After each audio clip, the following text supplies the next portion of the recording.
Hi, everybody. Thank you for joining me in the locker room. I'm Alan Locher. Emmy Award winner Kevin Spirtas is here to discuss the final season of his Emmy-winning series, After Forever, which will premiere today on Amazon Prime.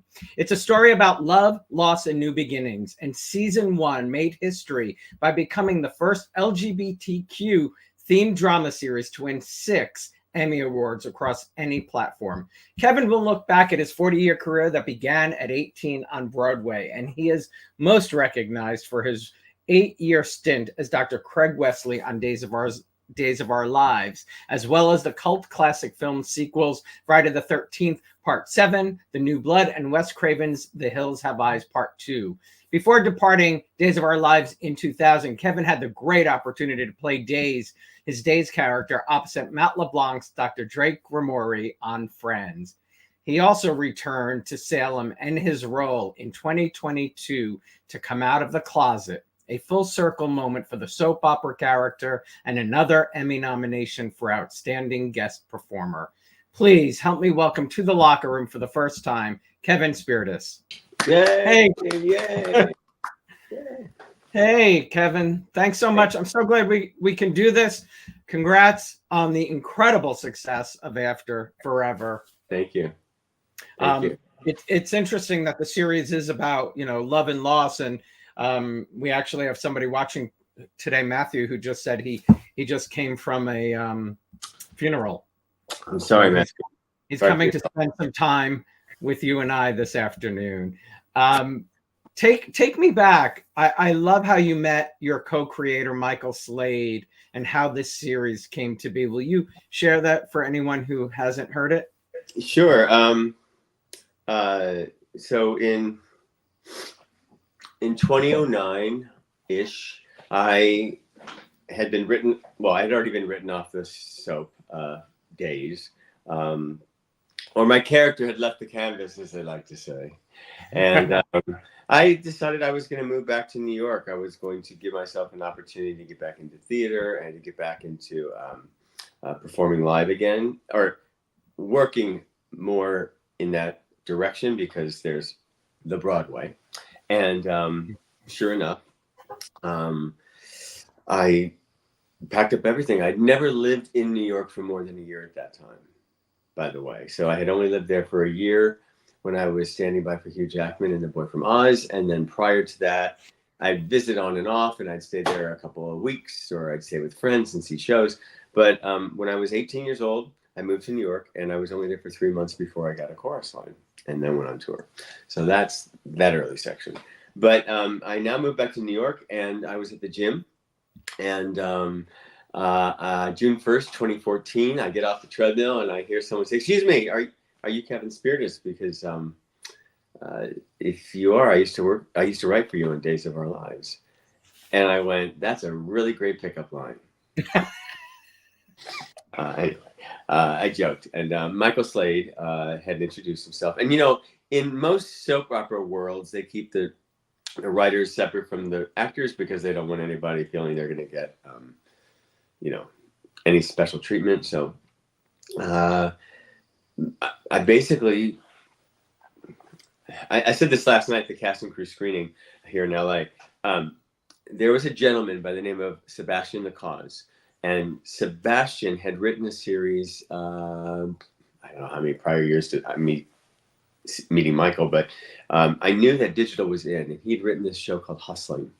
And after the Indie Series Awards, where he had swept all these awards, I rushed up to him and I said, dude, you're amazing. Congratulations on all your success. And my name's Kevin Spirtas. I'm an actor. And he goes, I know who you are. I went, "Oh, okay, great. Anyway, I want to work with you." And he actually wrote me into the series. So I was really grateful. By the way, why is your background a couch when it should be a locker room? That is my living room. So locker room. Anyway, I thought I was going to see some, locker room stuff. Anyway,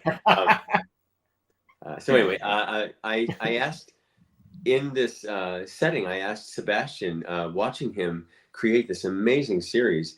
I said, how did this come to you? And he said, well, truth be told,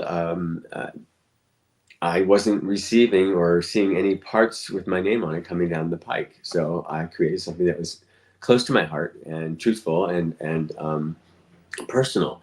And that inspired me. So from there, I had already started to think, I was 51 at the time. I was single, and I'm a gay man looking for love. How does that come about? And I just remember holding, what do I know? What do I know? And by the time I'd run into Michael, I just sort of like, I ambushed him. Hey, we should write something digital. It's coming in, and we'd be good. And you're a writer, and I got ideas, and blah blah blah blah blah. And I thought a dating show would be not a dating show like, hey, you are the winner. You're going on a date. It was more like each date would end each episode, and it would be my character going wah wah wah, sort of like Carrie in Sex in the City. And so anyway, but for men.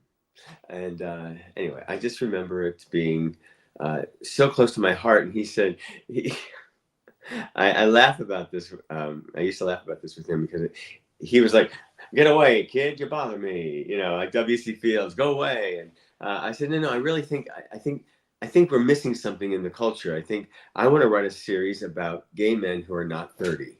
And he looked at me like I just pulled something out of his head and said, call me. And that began the conversations and the dialogue for After Forever, what became After Forever. And I didn't know Michael that well at that time anyway. And I had just remembered, he said, why do you think it is you're not in a relationship right now, Kevin? And I said, have you eaten with me? I don't know. I mean, it wasn't my time for that. A relationship, I think in everybody's world, whether it's a friendship or it's an intimate, it's a love or a marriage relationship. It's like a comet goes way out in the universe and it comes back close around to the earth, and sometimes you catch it. And I just wasn't in that catching mode at the time. And not knowing him very well, I said, what about you? Are you in a relationship? And he said, I just lost my partner of 15 years to a very rare cancer about 1.5 years prior. Wow. And I went, oh, I'm so sorry to hear that. Can we use that? No, I didn't say it quite that way. I actually said, do you still talk to him? And he said, yeah, I do. And it's like I reached in his brain again and pulled something out. And I said, what would it be like if you felt comfortable, creating with this idea? Maybe my character's lost his partner and he's trying to navigate his way through grief. And, we showed this series in reality where you see where my character is now, Brian. And then you have past flashbacks, which represent the past between him and Jason. And then there'd be these scenes where I would conjure him up, where I'd be talking to him on my own, or see him and be triggered by something and look over to him as like an anchor, or as a confidant, so to speak. Whatever it was I was going through. The whole conjuring up part of the storytelling is in my mind, is in my character's mind. And that's sort of how it came to be. And After Forever became what it is. It's so interesting. This morning, Morning Joe had on Luke Russer, who lost. And Joe Scarborough, I think, had mentioned to Luke about when Joe Scarborough's father had passed away, that he would still talk to him, and he still does today. Yeah. And Luke, they were talking about how that is so helpful in grief. Well, there's a couple of things about grief that I want to bring up at this moment. First of all, I still talk to Michael. And for those of you who don't know, who are watching, sadly, life imitating art, imitating life. Michael, right after we were nominated for those Emmys in 2018 for the 2019 for the 2018 year, Michael was diagnosed with a very rare form of cancer. And in 2020, we lost him. So this is all very, I don't know. I mean, it's exhausting. It's frustrating. It's sad, and it's emotional, and then it's anger, and I have all of this emotion that is pent up about grief with Michael. You know, I miss him very, very much. I know how proud he would be of the third and final season, which he and I both wrote together. It was just shelved for a while because of the pandemic and the 2 strikes. But we got it done, and if he were here in person, I know he'd be very proud. And I know he is here. I know he's here somewhere. But I just really, really, I miss him, and I talk to him all the time. And he was not an intimate person in my life. He's just someone who, you know, who basically picked you up at a gym. Well, not in that way, but yes, he did. Yeah. You know, he said hello. You know, connection. But he lost his partner to cancer as well, and then was struck. Yeah, I it's interesting. There's things in season 1 and season 2, which I finally asked Michael at one point. I said, because as I got to know Michael and I started to replay some of the stories that we talked about, and you know, as we were writing season 1. So spoiler alert: in season 1, you learn that my on-screen husband is dead, and you learn that in the very first episode. So there's a moment where I'm with Jason, the character Jason, my character Brian, is holding him in bed, and he's dying. And I said, "Wow, did this happen right here?" He goes, "Yeah." And then he said, "Well, some of it did. And there's parts that didn't happen are the way I would have wanted them to happen. And some of the things that were said were things I wish I would have said." So he sort of got to write history, and I think when someone dies, the relationship doesn't end. No. You know, your relationship continues. The love never dies. A Course in Miracles will let you know only the love is real, nothing else exists. And you know, I'm a student of the Course, and I firmly believe that just because we are here on channel 13, when you turn off channel 13 doesn't mean that channel 5 isn't existing, or channel 2, or you know, or HBO or Showtime, whatever your analogy is. Some platform is still existing when you're not watching it anymore. I love that analogy. What can viewers expect in season 3? Well, season 1 and season 2. Season 1 is about dealing with the loss of your longtime love, and how you learn about that relationship. You learn about the immediacy of someone having died in my character's life, and how challenging it can be. Things that come up, like the moment someone dies. Michael never forgot. He got calls and mail saying, "Hey, now that your so-and-so has died, would you like to sell your apartment?" Bullshit. How can that, you know, come on. And we didn't even have bots back then, you know. So it's stuff like that. And I don't think anyone understands that until they really go through it. And so season 2 is a pickup from season 2 is a pickup from the end of season 1, where I'm on a blind date and I try to see if I can be in this relationship with this character, David. And in season 2 is all about me being ready to be in a relationship with David, but my love and my inability to actually have processed in a healed way the letting go of Jason. It shows up in the relationship. Jason is still very present in my relationship with my new beau. And so that sort of like crashes and burns. And season 3 is about my character, Brian, who has just put his paws into the ground, being dragged and not wanting to go to therapy. I go into therapy, and I worked through. So each in the last 2 seasons, it's been about, the whole season has been maybe, a couple of months. This whole season is to work through a year. So every time you see me in therapy, you've now gone to a new season or a new place in my way down the path of therapy. The therapist, by the way, the woman who plays Dr. Evelyn Myers, is the incomparably talented and beautiful Linda Pearl. And she is amazing. And I'm grateful that we got to have her. So, and Jason is played by Mitchell Anderson, who's back, for the third and final season. Which you've been all 3 seasons with Mitchell, right? Talk about working opposite Mitchell. Did you know Mitchell prior to After Forever? I did. Actually, Mitchell and I were friends. I think we met somewhere in like 1984, 85. He had moved to New York. He had moved from New York. I was already in California. And we were in there. Well, that's a good side of Mitchell right there.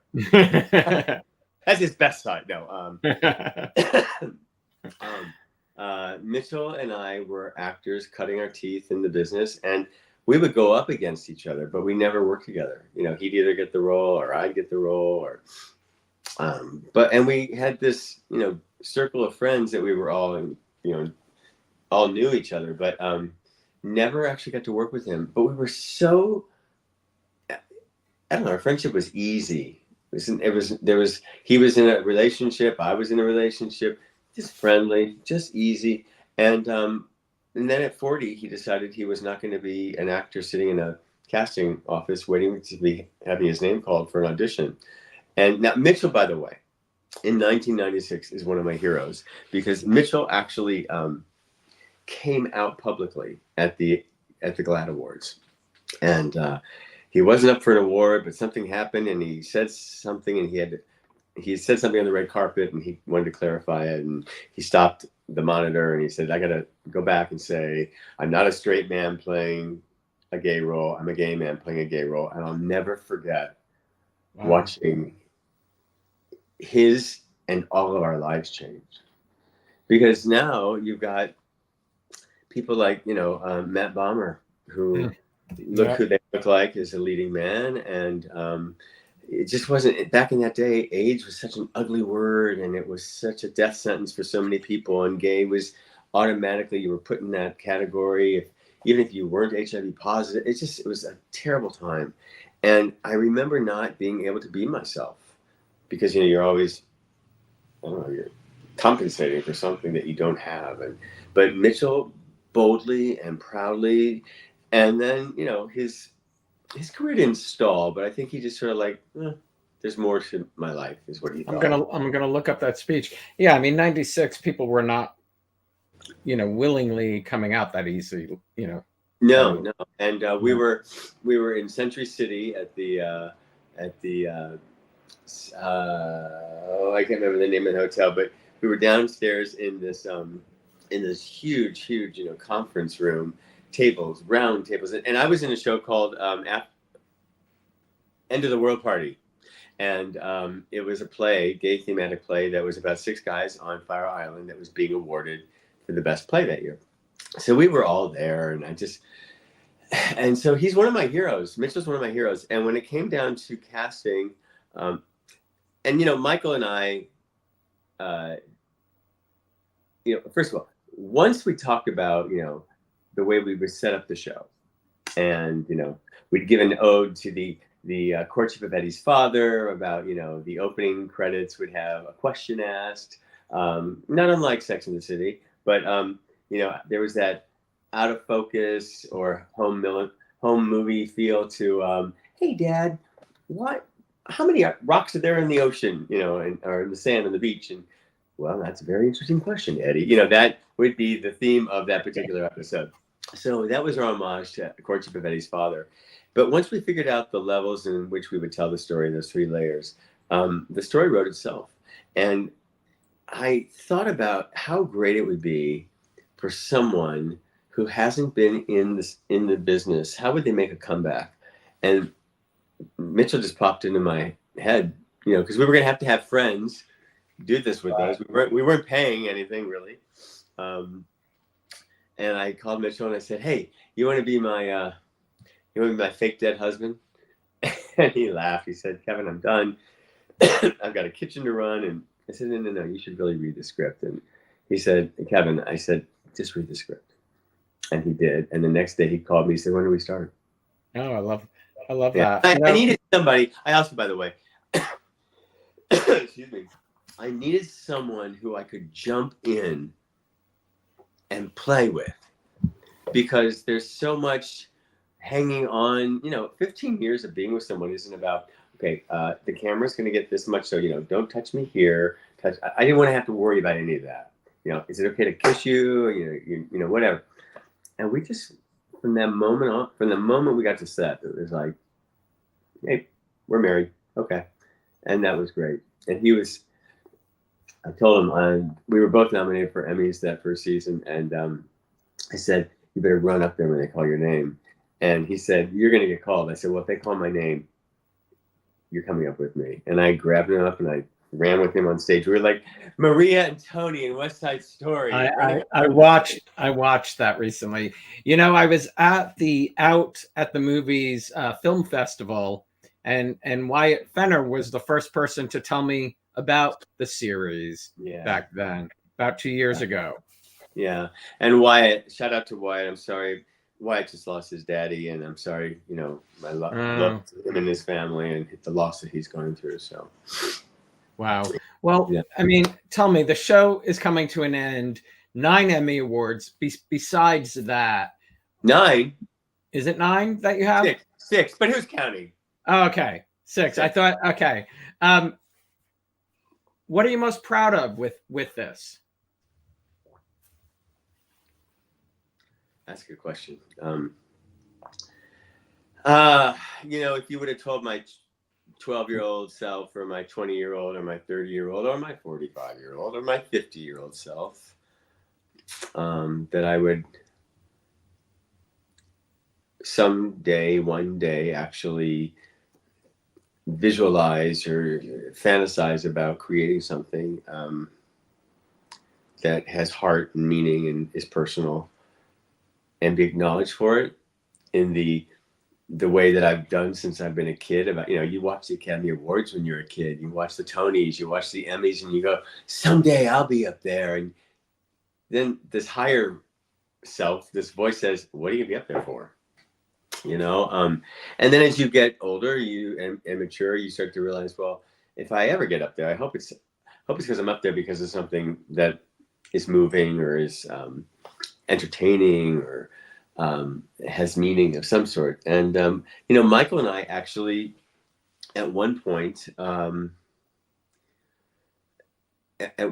we were told, we'll get money from this one producer, but why don't you just shoot the pilot and then sell it? And I said, I'll take that back to Michael. I'll tell him. And sure enough, we said, no way. Why would I let John Stamos or Rob Lowe play our parts and, take that away from me?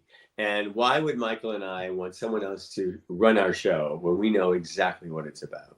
So we held on to our vision. We held on to our dream. And I'm most proud of, and Alison Benor, our other producer, she's the real glue that held us together and knew what to do and how to do it, and how to, self distribute through Amazon. And there's so many doors that you never think will open, and then they open. And I tell this to everybody, I could have been on the moon on June 1st, 2014. And Michael would have crossed in front of me and said, "Are you Kevin Spirtas? I used to write for you on Days." And that's the remarkable thing. You mentioned, telling your 12-year-old self, but you and I are relatively the same age. We had I'm sorry, and how old is that? I'm 58, or will be 58. And I'm much somewhere over it. I'm 61. We had no representation anywhere when we were coming out. So the fact that you were able to, be yourself and put your truth out there is a beautiful legacy to leave behind. So thank you. I think that is also one of the other I mean, there's a scene with Wyatt, who plays Luca, and that scene where you saw him kissing me. I hope you find a picture of Mitchell Anderson, by the way, just to get up there, because his back was not my favorite picture. If you got it up there, Yeah, I can. I'll see if I can grab it. Yeah, go but ahead. Luca, the character Luca, makes a pass at me and my character, and I asked him during this conversation in the bar, I said, is this turning you on? He goes, I don't know. I haven't heard the whole story. And I said, well, listen, your generation is much, much more open. I came out as a late bloomer in the story. That's what we're talking about. And, Yeah. And I was a late bloomer. I mean, for the longest time, when Michael said to me, if we write this story, Kevin, everyone's going to know you're gay. And I said, Michael, I'm the only one who doesn't know. So, let's play. So it was I'm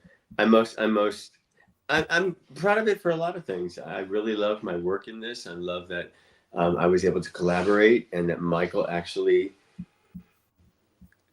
instilled within me the tools to become a writer, and how to write and how to really what's the word, see an idea through to the end.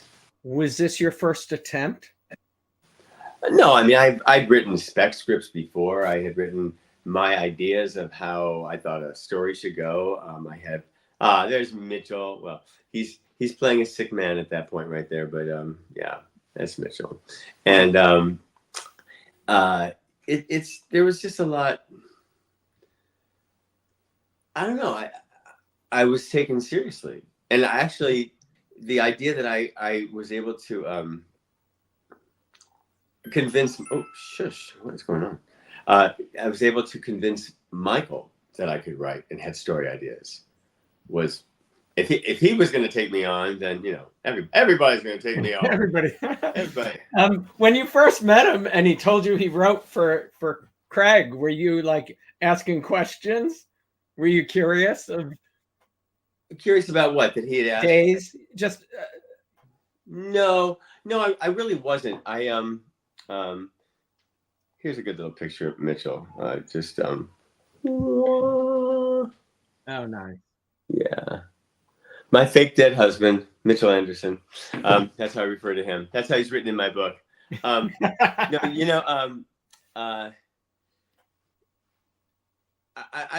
Days was over as far as I was concerned. Days was done, and I'd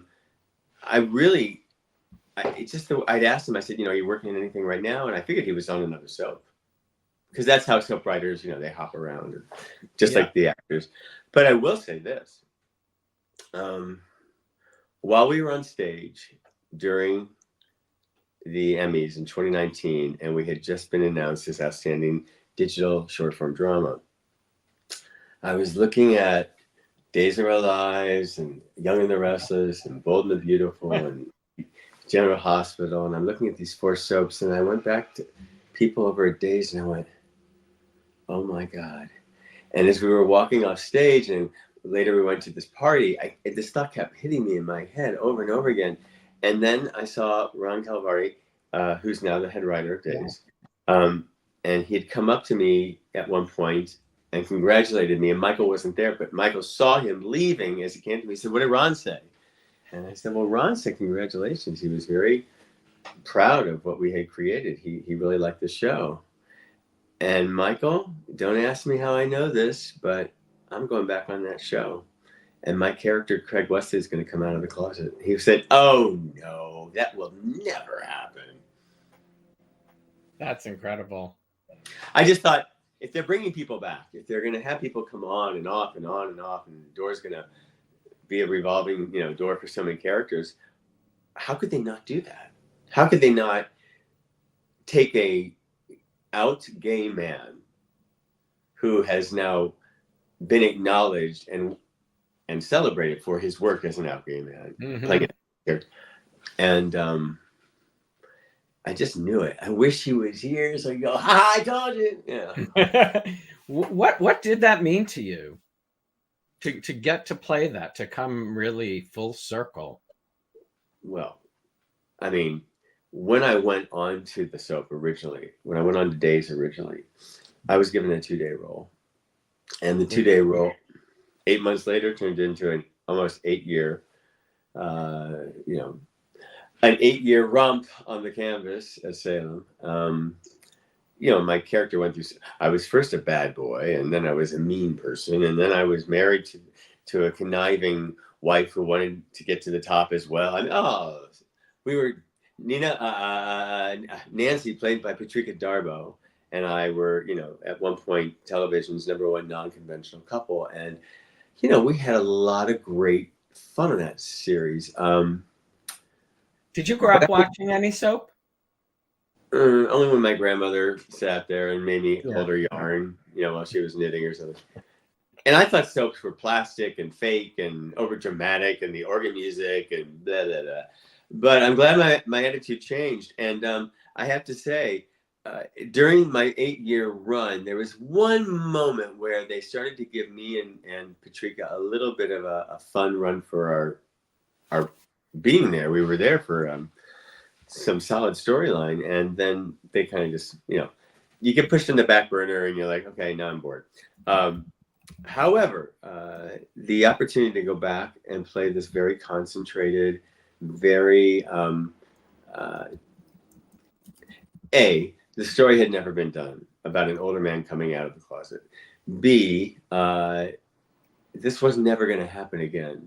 Not only for this character, but for me playing the character, and for me, because when I first went onto the show, I didn't pretend to be straight. I didn't, that's not where I lead my life with. I'm a man. Oh, I act over here. I play chess over here. I'm an uncle over here. I'm someone's son over there. It's just, it's part of me. So it wasn't ever about, hey, I got this girlfriend and we're going to go out tonight and I got to keep that story spinning. So that never happened. At least not during this particular run. And I thought it was a great way. I'm sad that, well, I'm grateful that I got nominated. My peers were actually paying attention to the, I can't answer you right now. See, I tried to put it on and it still didn't work. Not disturb, it's still doing it. And my camera is all over the place. Sorry, gang, you're watching this. Well, I think, yeah, you just have one of the ones that follow you. Yeah, there's a way to stop it, but not, I don't know. Anyway, so that being said, I mean, I was grateful to be acknowledged, and I thought in 50 years of television, what I would have said had they called my name as the winner, I would have said, can you imagine where we started and now we have representation? This is, in 50 years of television, this is what's exciting to me, and that we can have gay and queer content that is, it's not even sneezed at anymore. And the two actors playing those parts were two openly gay men. Yeah. So that was pretty masterful. Which again, that, you know, let alone would we have seen it on screen, but the actors would have, you know, said they were straight or something back in the day. Or yeah, I mean, it's you know, look at what's the Matt Bomer show, Traveler, Fellow Travelers. I mean, how horrible. I mean, what a period of time that was. Right, but look at who's playing them now. Yeah, it's just beautiful. And you know, and there's people like Ryan Murphy, who has really helped push the envelope and helped move that forward as well. And I'm grateful that I didn't get to say it on national television as a winner, but on the red carpet that night, I said it every interview I could, and I'm saying it here. Look at us. Yeah, I mean, it's something to be proud of. You know, knowing the journey that we have had as gay men. Yeah, I mean, it is something. Well, I have to ask you, take me back to being 18 and getting a chorus line. I mean, that story is phenomenal. That show is phenomenal. For a musical theater lover like yourself, it must have been really a dream come true. As a matter of fact, we just had a mini reunion here with some people who were here in LA. And I love that. It's a cookie. Cookie? Yeah. So when I was 16, a chorus line came through St. Louis, Missouri, and played the Kiel Opera House. And then at 17, I came back and I played the Kiel Auditorium. And I, dun dun dun dun dun, again, I was hooked. I was hooked. I wanted to be in that show more than anything. And I wanted to be a song and dance man. And I wanted to be the next Gene Kelly. And I wanted to be the next Fred Astaire. And, you know, I don't know how many pictures I knocked off the wall cartwheeling and jumping down the hallways at my house as a kid. But I wanted to be on stage. And I thought I sang pretty good. And I thought I danced okay because I never really was trained. I was a gymnast who could move. And anyway, I auditioned. Oh, this is so bizarre. So Jerry Mitchell, director, choreographer, Tony Award winner, who created Hairspray. Well, he choreographed and co-directed Hairspray, and he also created Broadway Bears. And I had a dream about him last night, saying something. He crossed my dream, and I said, "We'll always have 81st Street," because I was on 81st Street at 18 years old, and that's how I remembered it. 18 and 81 flip, and he was down in the garden apartment, and I was up on the 13th floor, and there was no elevator. We laughed about it, and here you are bringing. Jerry Mitchell was going to college, I think, in somewhere Carbondale. I don't know. He auditioned for the show in St. Louis that year, and I was a senior in high school. He's about a year older than me, I think. And both of you from St. Louis, both? No, he's from the air. He was auditioning because he was at college from that area, and I just remember going, "Oh my God, I want to dance like him!" Oh, and he got the show that day. They cast him and took him on the road. And Tina Paul, who was holding that audition that day, said, "One more year, hon. One more year."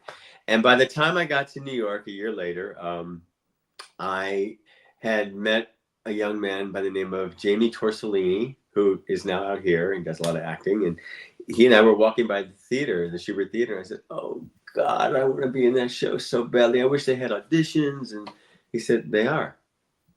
I went, "What?" He said, "Yeah, they called me and they want me to come in again." I said, "No, he'd done the show already." And I said, he said, "Yeah, they're having a close call next week. Take your picture and resume at the stage door." Who does that anymore?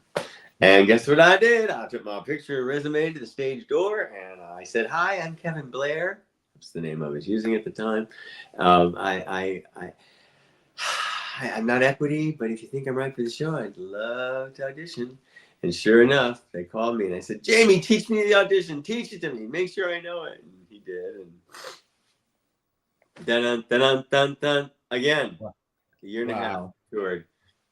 National Bus and Truck to the then international turned national company, and of course I landed out here and stayed. Wow. How many performances do you think you did of A Chorus Line? You know, I've got the schedule somewhere. Who knows? Hundreds. I have the show in my head. I can still do. I can still, yeah, every line, every song, every lyric, every move. Last night, my dear friend Melissa Randall, who lives out here now, she did Bus and Truck with me, and she and I did the one combination together. That show gives me chills. Michael said, by the way, "Kevin, your 2022 storyline helped me come out of the closet. I'm a late bloomer, like yourself." So, wow, the impact still at this, period of time is. Thank you. I'm so grateful that. Yeah. I hope you found your peace. Were you married? I wonder if he was married at the time. I don't know. I do believe he joined me yesterday for a mental health conversation on here, and he went to conversion therapy, unfortunately. Oh, yeah. I'm just going to go online and say this right now. I don't think it's a choice, folks. I do not. I mean, well, here's the choice. If I was given a chance to be gay or straight, maybe I'd choose gay as a kid. I don't know. I just knew at a very early age that I was attracted to men. I didn't know what it was that I was feeling. I didn't know it was considered maybe hush hush or taboo or not right or not of the norm. But I just, um, it's something I've always had in me, and God help us all, for the world that we see through is our parents' eyes growing up. And, my parents have, there's a big full circle. We've all had, an acceptance. And I've got two brothers. I'm the middle of three boys. And everybody's cool about it now. But, there's growing pains. And I also think, can you imagine? I mean, I am grateful that this was my journey. Wouldn't take nothing for my journey now, to quote Maya Angelou, but that's my story. That's my path, and what I've learned from it has made me who I am today. And anybody who's out there struggling with their identity through the eyes of the world or their parents, it's pretty much out there these days. Anything goes. Trans. Gay, straight. I mean, what about two gay parents who have a kid and the kid's straight? Hello, folks. It's all. We're all here on this tiny planet together. Got to have some love, folks. Got to have some love, and the individualness, I think, is what makes it colorful. Kevin said Michael said, Kevin, I never married. You had a friend like Michael. I had a friend named Victor. Rest in peace. So yeah. Jumping ahead to 2003, The Boy from Oz is one of the only shows I ever went to see twice. Hugh Jackman blew me away in that show. Love the fact that you got to be his standby, correct? Correct. First of all, you loved Peter Allen, correct? I do. I'm a huge Peter Allen fan, and Peter Allen's music, excuse me, has always been the background, been the backdrop to my life. I love that. One of the first Peter Allen songs I ever heard or knew about. Didn't even know it was a Peter Allen song at the time. I didn't know it was a Peter Allen song until I moved to New York. Here's a great story. So, Melissa Manchester, you know who she is. Yeah. She's now touring with, she's playing Mrs. Bryce in the touring company of Funny Girl. She's fantastic. So, wow. Don't cry out loud, just keep it inside. So she recorded that song in seventh grade. I couldn't go anywhere without hearing that song. It was everywhere. Just keep it inside, learn how to hide your feelings. And on some level, I guess I related with that song, so I had to hide my feelings. But I get to New York, and it's now 1981, and I meet somebody, my boyfriend, Timothy Patrick Murphy, who is no longer with us. But I get into his elevator and I hear someone blasting this music, and I go, who is blasting there? I can hear it downstairs. He's on the fourth floor. And I hear this male singer screaming, don't cry out loud. And I go, oh my God, that's Melissa Manchester's song, And and then I realize it's Timmy's door that's wide open and he's blaring it in his hallway. I go, Timmy, who's singing this song? He goes, that's Melissa Manchester's song. He goes, no, that's the guy who wrote it. It's Peter Allen.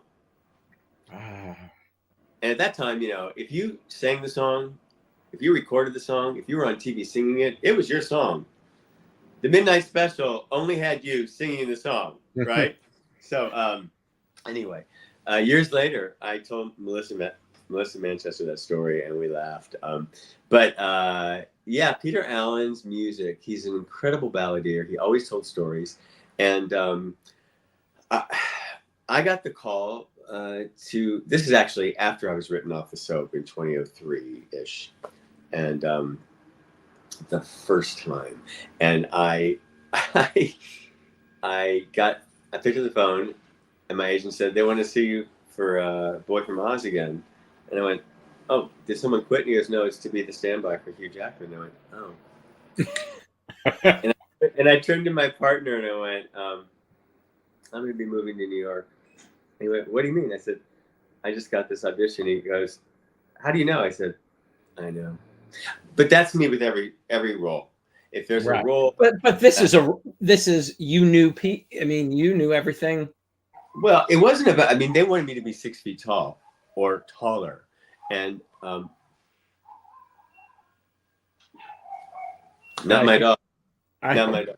Anyway, so you know, they even got. I got to that audition. They go, "How tall are you, Kevin?" I go, "I'm 5'10.5". Put me in lifts. I'm a grower, not a shower. I mean, that was the line that they remind me of all the time. But I just know. I know that there's even in After Forever, and that's a role that I created. But the truth is, there's something for me to learn. There's something for me to heal in the roles that I get, in the roles that are given to me.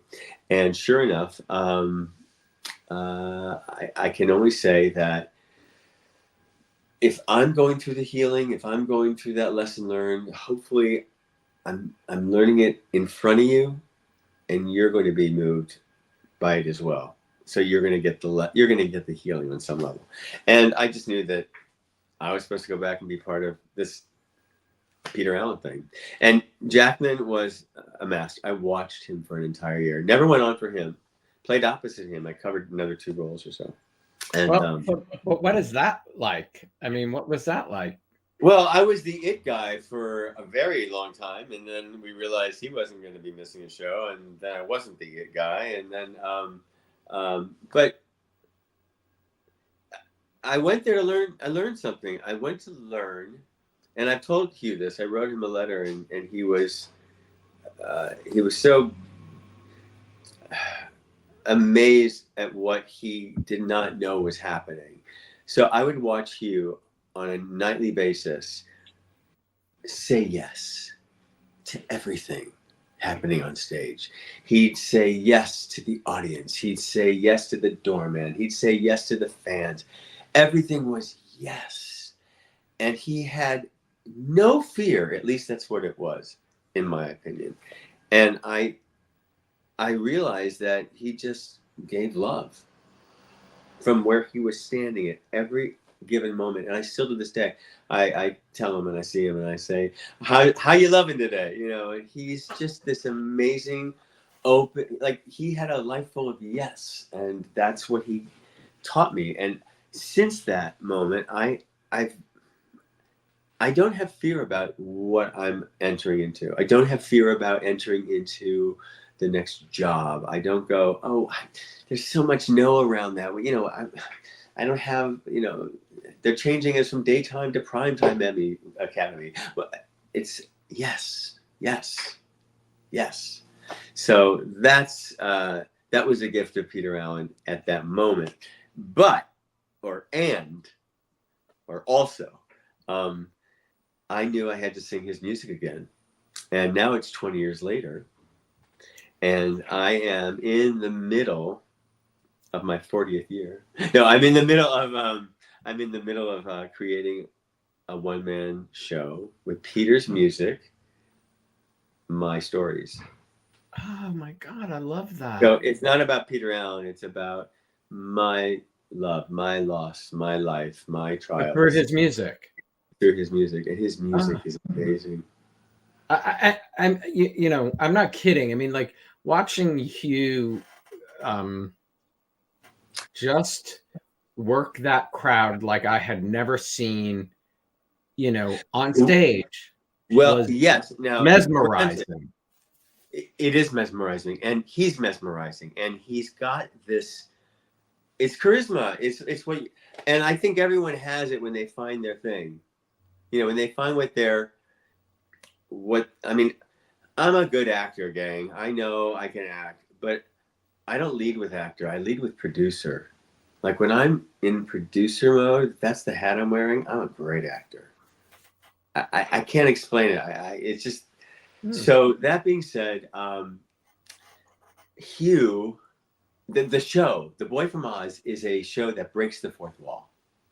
So once Hugh didn't look anything like Peter Allen, I don't look anything like Peter Allen, but the idea that I'll never forget. There's in the beginning of the show, he finished the opening number. Go, how y'all doing out there? And it was him talking to the audience as a performer, and he'd be blah blah blah blah blah. And oh wait, where are these two people? Oh, here they're coming right down the aisle.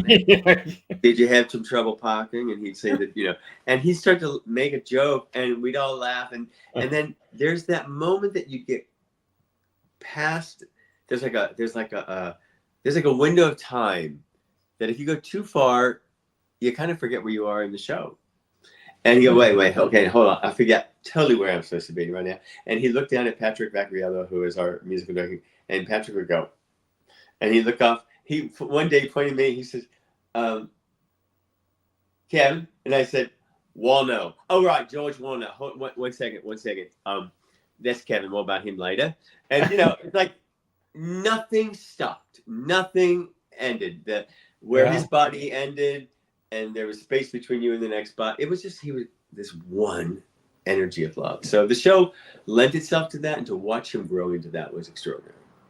I mean, as any actor, watching somebody who, I don't know if you admired him before, but like to just watch anybody do what he did every night is a gift, I think, just in the process of your career, whether it's like if I was watching a director or, like you working with Michael, who was a writer and you learned so much from, it's just like, what a gift. Well, there was some incredible, Isabel Keating played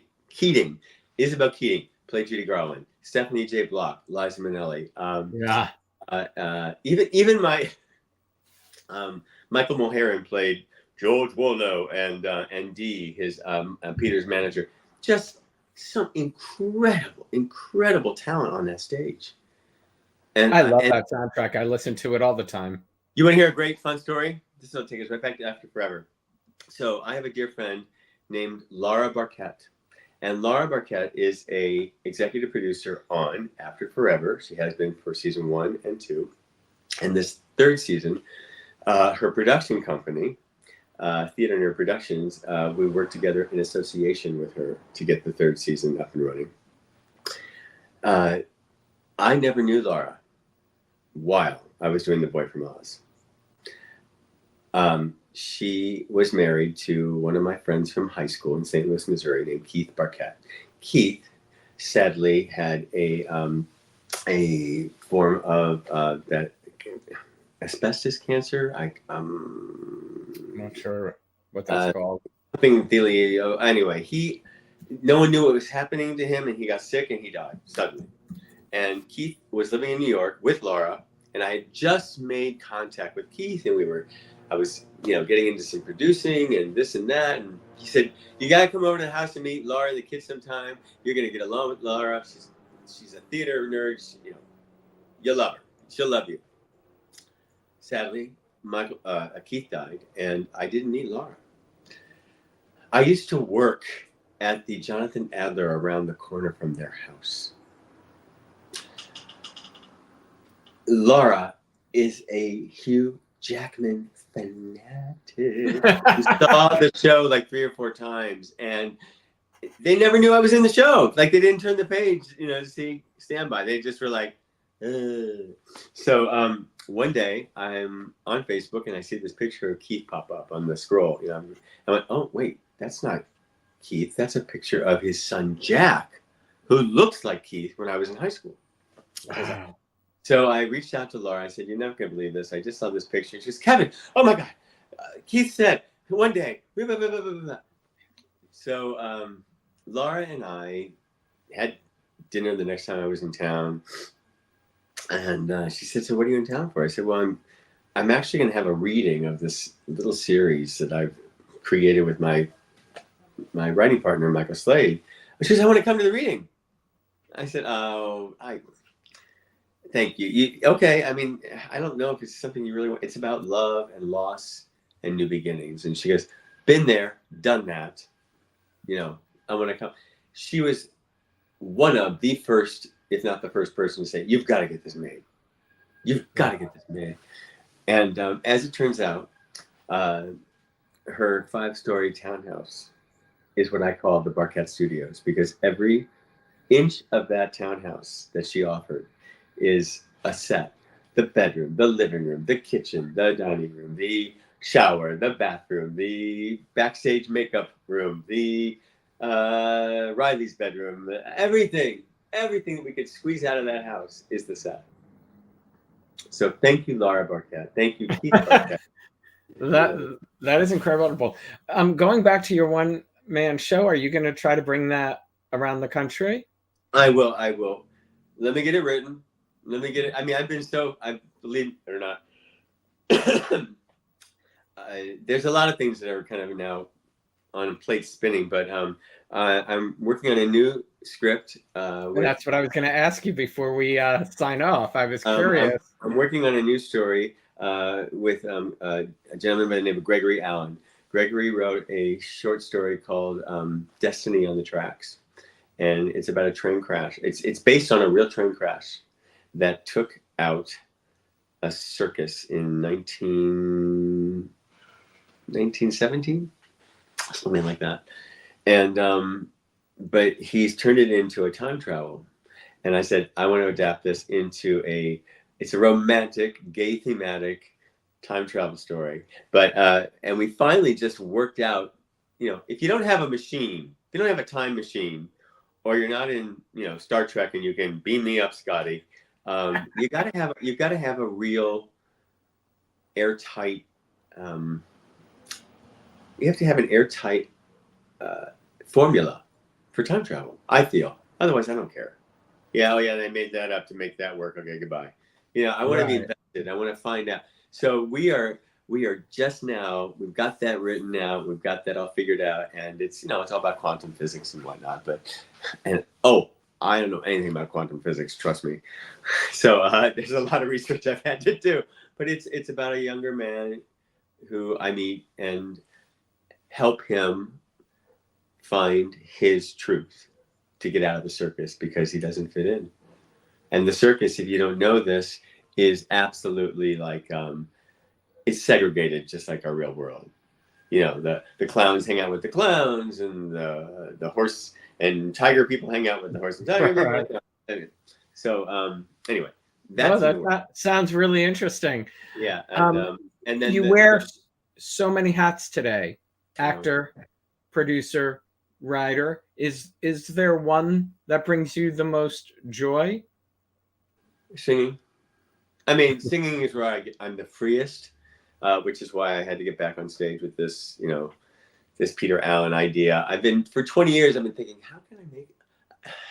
So, yes, I'm now able to focus on some of the stories and some of the telling. And I think there's also, I don't know if it's part of a memoir, I don't know if it's part of this Peter Allen thing, but there's a story in me, and I'll just say it here. Maybe it'll give me reason to get more inspired by it. But, you know, I see this title, After Forever, and I want to scratch out forever and put Michael.